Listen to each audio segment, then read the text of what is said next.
Hello guys, this is Shivansh Sharma. स्वागत है आपका एक और नई वीडियो में।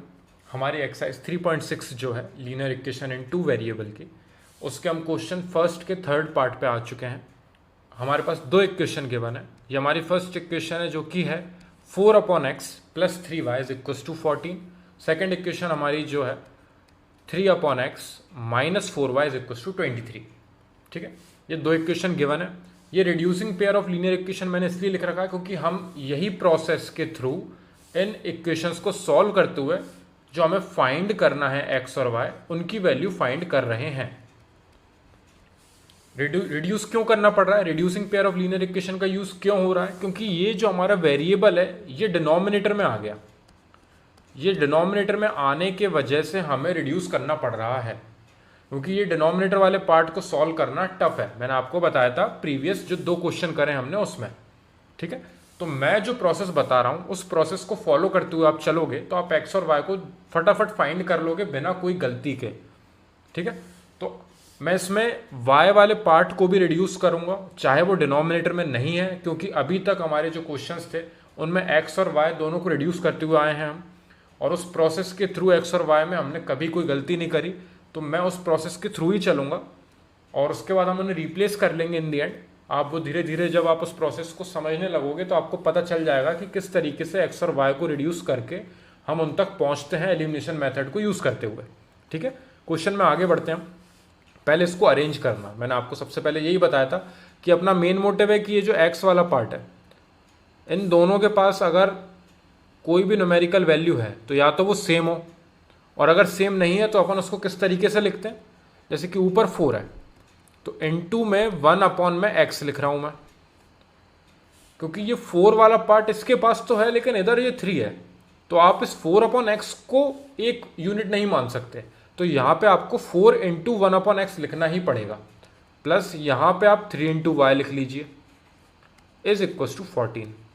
देखो, मैंने क्वेश्चन में कोई भी चेंजेस नहीं करे हैं, आपको बस इस प्रोसेस को समझना है, और अगर आप इस प्रोसेस के थ्रू चलोगे ना तो आप कोई भी गलती नहीं करोगे और आपके एक्स और वाई की वैल्यू बहुत जल्दी और बहुत आसानी से निकलेंगी।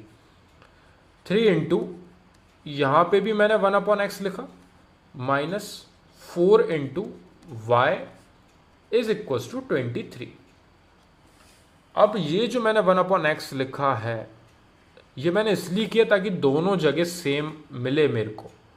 सेम ये y वाला पार्ट जो है ये भी सिंगल मिले मेरे को, और मैं यहाँ पे ये जो 1/x है इसको मैं a मान लूँ और मेरा जो y है उसको मैं b मान लूँ, और a और b के टर्म्स में कन्वर्ट कर दूँ मैं इन दोनों इक्वेशंस को। ऐसा क्यों कर रहे हैं हम? क्योंकि ये डिनोमिनेटर में x ने हमारे को थोड़ी सी टेंशन दे दी है, क्योंकि इस तरीके से हम एलिमिनेट करने जाते तो कैलकुलेशन हार्ड पड़ती, और उस कैलकुलेशन को सिंपल बनाने के लिए reducing pair of linear equation process है। ठीक है, तो उस प्रोसेस की पहली स्टेप ये है कि आप इस तरीके से इनको अलग अलग करके सेम प्रोसेस में आप 1/x और 1/x दोनों जगह बना लो। यहाँ पे ये y वाला पार्ट आपका सेम बन गया है। अब इसको आप रिप्लेस कर दो a और b के टर्म्स में, तो 4 इंटू 1/x की जगह पे मैं a लिख सकता हूँ, क्योंकि मैंने 1/x को a के इक्वल माना है, तो मैं यहाँ पे रिप्लेस कर रहा हूँ, सब्सिट्यूट कर रहा हूँ a के टर्म्स में, प्लस 3 इंटू, या तो आप y ही चलने दे सकते थे, लेकिन मैंने जिस तरीके से प्रीवियस क्वेश्चन में हमारा y भी डिनोमिनेटर में रहता है तो हम y को भी b के इक्वल मानते आए हैं, इसलिए हम सेम यहाँ पे भी कर रहे हैं। तो y is equal to B, यहाँ पे याद रखना y is equal to B माना है, और वहां पे 1/x is equal to a माना है, क्योंकि मेरे को ऊपर चाहिए a और b। ये जो नीचे x आ रहा था ना ये दिक्कत दे रहा था, इसको सही करने के लिए अपन ने ये माना है ताकि ये a और b के टर्म्स में आ जाए। आप इनको m और n भी मान सकते हो, p q मान सकते हो, जो अल्फाबेट आपको अच्छा लगे आप वो मान सकते हो, लेकिन बस याद रखना है कि इनको हमें ऊपर चाहिए, ये डिनोमिनेटर में से हमें हटाने ये x और y। इज इक्व टू 14 जो आपका गिवन है वो आप लिख दीजिए। यहाँ पे भी 3 इंटू 1/x की जगह पे आप a से रिप्लेस करो, माइनस 4 इंटू वाई की जगह पे आप b को रिप्लेस करो, इज इक्व टू 23। तो आपको दो इक्वेशन मिली हैं, 4a plus 3b is equal to 14 and 3a minus 4b is equal to 23। अब सेकंड स्टेप क्या होती है हमारी यहाँ से, ये तो हमारा मेन प्रोसेस था कि हमें ए और बी के टर्म्स में कन्वर्ट करके डिनोमिनेटर में से न्यूमेरिकल वैल्यूज अल्फाबेटिकल वैल्यूज हटा दें, और वो हम रिप्लेस कर चुके हैं ए और बी के टर्म्स में। अब यहाँ से हमें एलिमिनेट करना है कोई सा भी एक पार्ट।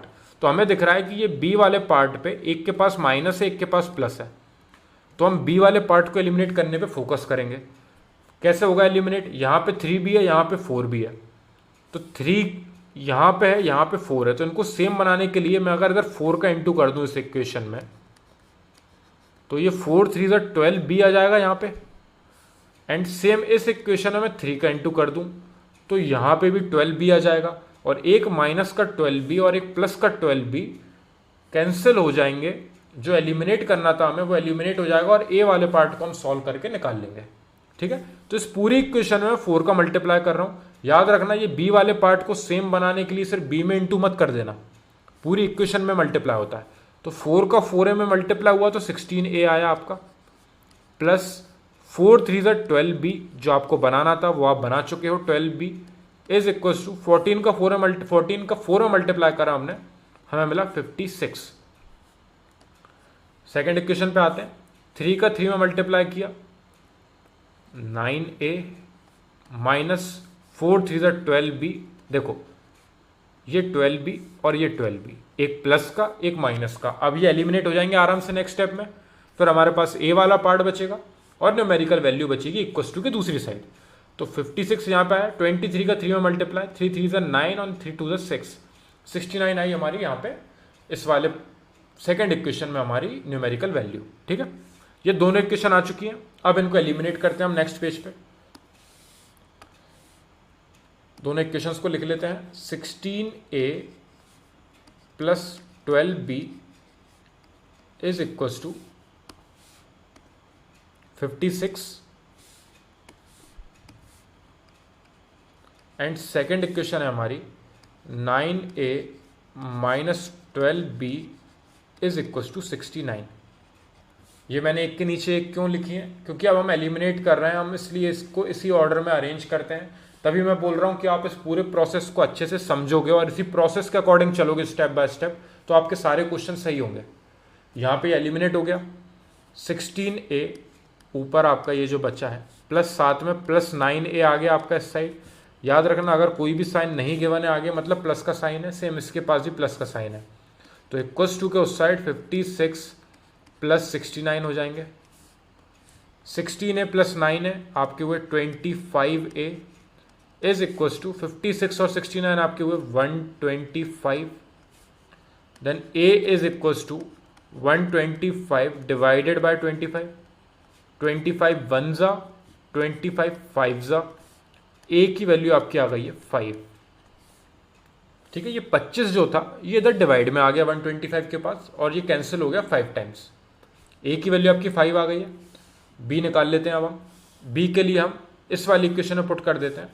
हमारी जो इक्वेशन है 9a minus 12b is equals to 69, इस इक्वेशन में हम a की वैल्यू सब्सिट्यूट कर देते हैं जो हमने फाइंड करी है यहाँ पे। तो 9 इंटू a की जगह पे 5 लिख दिया हमने, minus 12b is equals to 69, 9 5 से 45 हुआ आपका, बाकी सेम वापस नोट डाउन कर दिया हमने। इस 45 को उस साइड ले जाते हैं इक्वल्स टू के, तो माइनस का 12b इज इक्वल्स टू 69 में से सब्ट्रैक्ट हुआ आपका 45, तो आपके बचे 9 में से 5 गए तो आपको पीछे बचेंगे 4, 6 में से 4 गए आपके बचेंगे 2, माइनस का 12b सेम चला आ रहा है। अब ये माइनस का 12 जो है इधर ये मल्टीप्लाई में है b के साथ, इसको हम इक्वल्स टू के उस साइड ले जाते हैं, तो b is equals to 24 divided by minus का 12, 12 वन जा 12 टू जा, तो आपकी b की वैल्यू जो है वो यहाँ से आ गई है माइनस की 2। ये माइनस साइन को भूल मत जाना प्लीज़, b की वैल्यू आपकी आ गई है माइनस की 2। अब मैं रेड पेन से बाकी का पार्ट सॉल्व कर रहा हूँ। मैंने यहाँ पे क्या माना था, 1/x is equals to a and y is equals to b। इन दोनों को मैं सेम पहले उस साइड लिख लेता हूं, 1/x is equal to a and y is equal to b। ठीक है, तो y is equal to b की जगह पे आप -2 पुट करोगे तो y तो डायरेक्टली आ गया आपका, एंड a की जगह पे आप 5 पुट करोगे तो 1/x इज इक्वल टू 5, और आप इसको क्रॉस मल्टीप्लाई करोगे तो ये 5 नीचे अपॉन में आ जाएगा, x ऊपर चले जाएगा उधर, तो आपकी x की वैल्यू जो है 1/5 निकल आएगी। यहाँ से आपको x और y की वैल्यू फाइंड करनी थी, जिसको आपने a और b से रिप्लेस करा था, ताकि आपकी जो दोनों इक्वेशन बने, इन दोनों इक्वेशन में जो अल्फ़ाबेट्स हैं वो आपके ऊपर हों, डिनोमिनेटर में ना हो, जो कि आपको क्वेश्चन की स्टार्टिंग में गिवन थे, ताकि आप इनको एलिमिनेट कर सको सिंपली, और फिर कैलकुलेशन करते हुए आप एक की वैल्यू निकाल लो, उस एक की वैल्यू को फाइंड करके आप सब्स्टिट्यूट करोगे इक्वेशन में, तो आपकी दूसरे की वैल्यू आ जाए, और फिर जो आपके ए और बी आ चुके हैं उन्हें आपने स्टार्टिंग में किसके प्रोसेस से माना था, 1/x को a माना था और y is equal to b माना था, उधर ले जाके उन a और b को सब्स्टिट्यूट करोगे तो आपके x और y आ जाएंगे। x और y की वैल्यू ही फाइंड करनी थी हमें क्वेश्चन में, बस प्रोसेस कौन सा यूज़ करना था, रिड्यूसिंग वाला। तो हमने ये रिड्यूस करते हुए इन दोनों इक्वेशन को a और b के टर्म्स में, फिर एलिमिनेशन मेथड लगा के a और b फाइंड करें पहले। जब आपके a और b निकल आए, उन a और b को ले जाके जो दो हमने स्टार्टिंग में मानी थी वहाँ पे ले जाके रख दोगे तो आपके x और y निकल आएंगे। क्लियर है?